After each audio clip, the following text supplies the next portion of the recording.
think, of the films that people typically cite, that they use CGI, or they didn't use CGI, it was all practical. Like, oh, no, it wasn't. It was just very good computer graphics, and so you didn't realize that what you were seeing wasn't real. And so when we've done that, we've done our jobs. I think if we do our jobs properly, nobody realizes we were even there. So.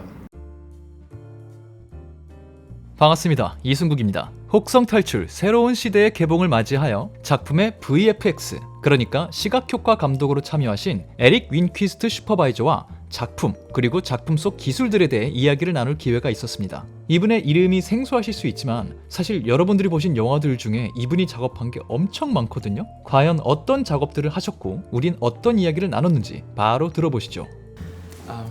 My name is Seunguk Lee. Obviously, I'm from Korea. And Eric Rinquist, it's a pleasure to meet you. Nice to see you. Nice to meet you too. How's Korea treating you? I know you've been here for some days. I haven't seen much more than my hotel room at the moment because we've been getting ready for some of this, but I'm hoping to get out and do some exploring in the coming days. Yeah, I hope you have plenty more things to see after this interview. Yeah. And actually, preparing for this interview, I actually looked up your name on the website IMDb, where they have many databases about the movie people. And under your name, there were about 25 feature films. And I didn't know that, but I watched 19 of them. Nice. So for people like me, the light movie fans, you are one of the people who actually introduced us with the world of fantasy and sci-fi. So it's an excitement for me to meet you. So, Oh, I'm flattered. but as much as I'm admiring you, at the same time I have to warn you and make an apology in advance because I'm not an expert on your field and I might ask you some silly questions on your job. So is it okay with you? No silly questions. Okay. That's fine. Okay. Fire away. My first silly question.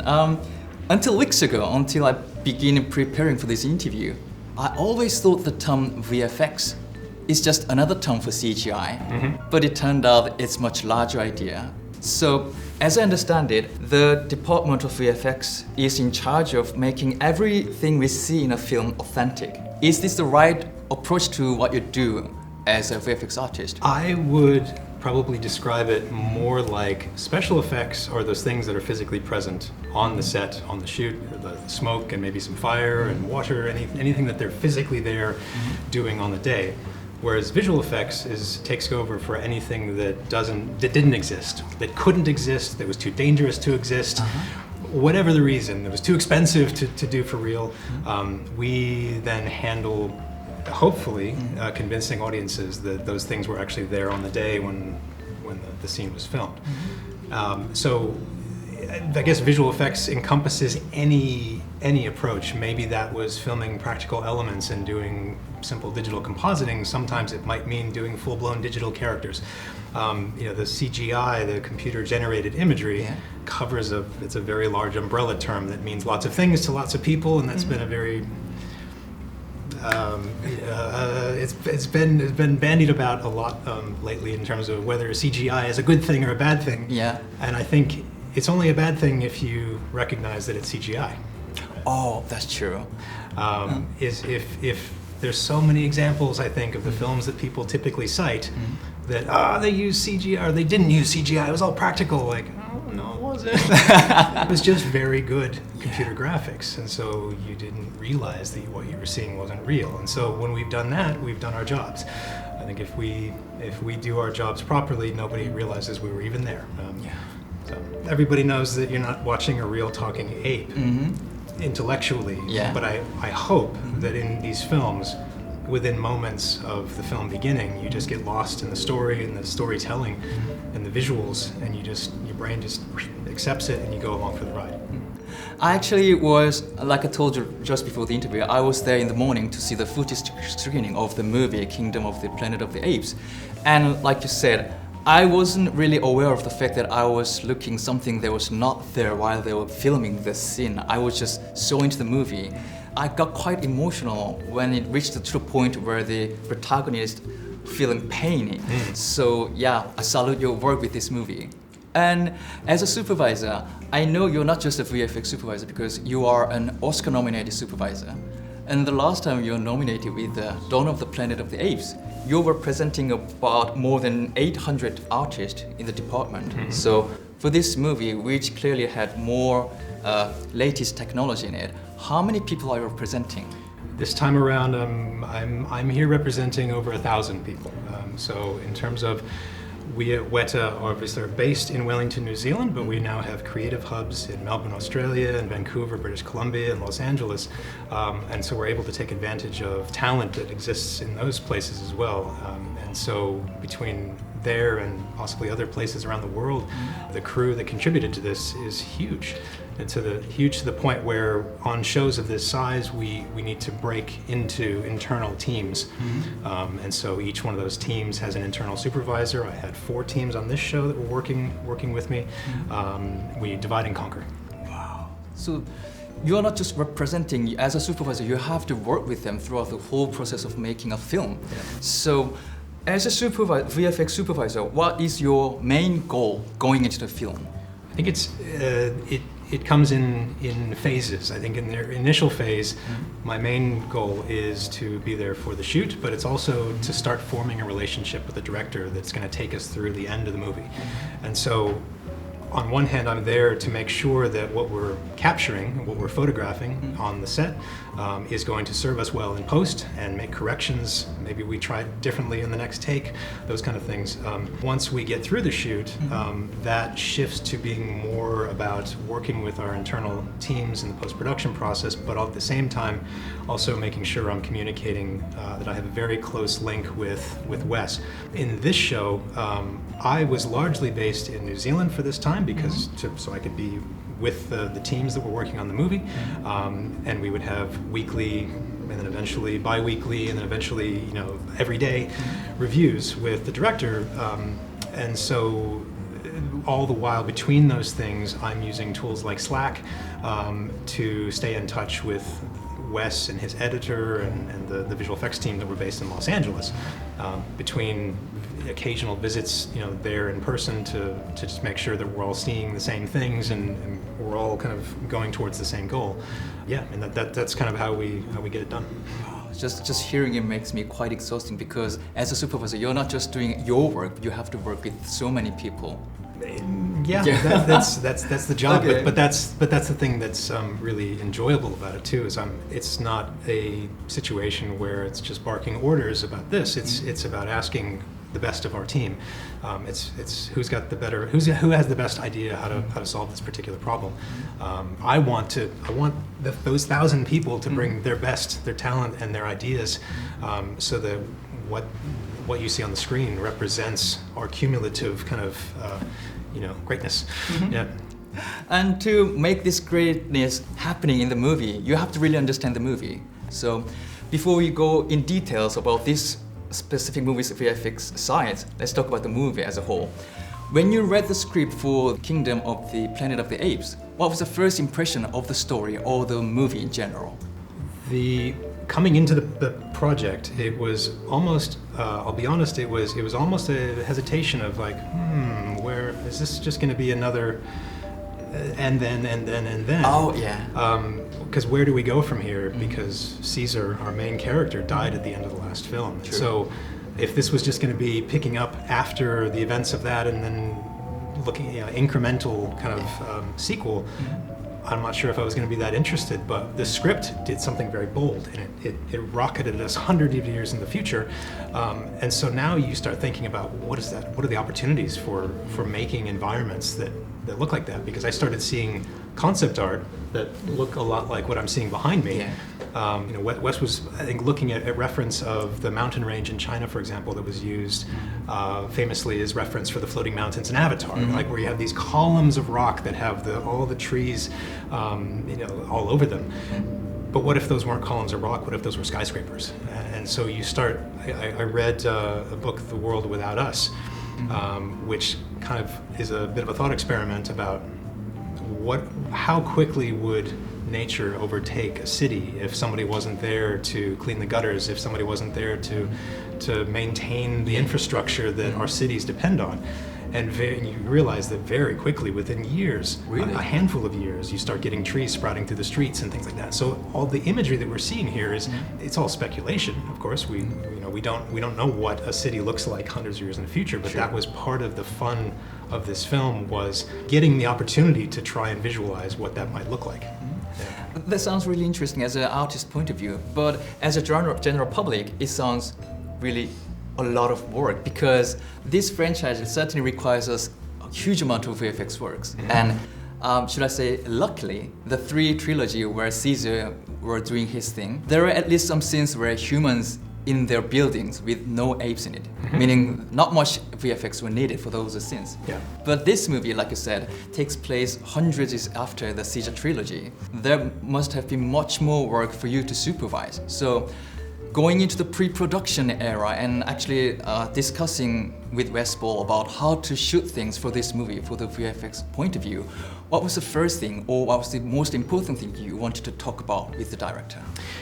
Well, I think the first thing that, well, certainly among the first things we talked about was the shooting process of what it means to make a movie like this, because Wes and his cinematographer Gyula Pados have worked together now a few times, and they start to develop a shorthand of very like run and gun style of photography where they can make it through many setups in a day.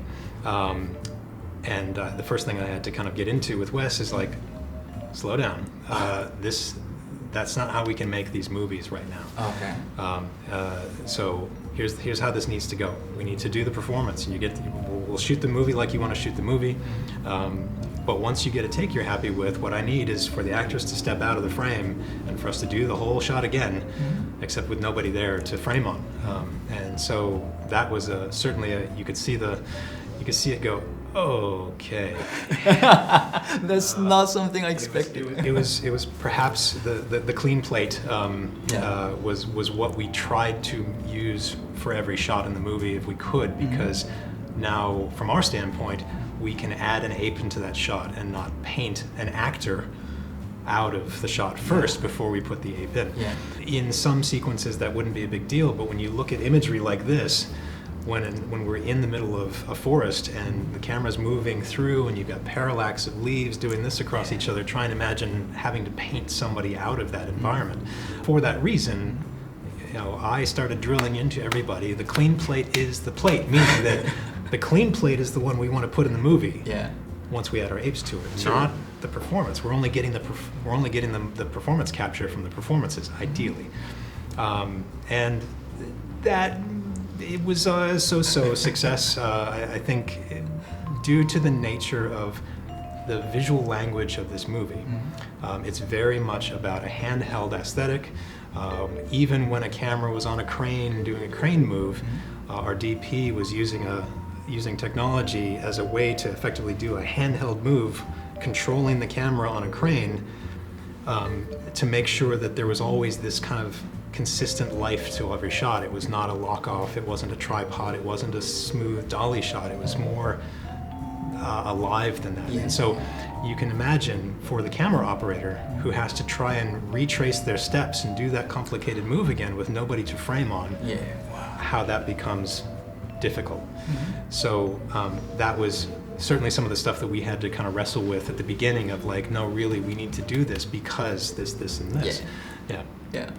And while you are wrestling with those ideas and convey your thoughts to those filming set, I assume that there must be some fun times you had right on the set, because I noticed that from the trailer of this movie, there are some scenes where apes try to hunt humans on a field, just like they did in the first Apes movie that came out in 1968. Difference between those two movies was that the one in '68, they used special costumes to display the apes, and this one used the latest technology, the computer technology, to do that. So, as an artist, how did it feel like to pay an homage to a specific scene where they used the best costume skill of the era with the latest technology of today? Oh, I think it was great fun.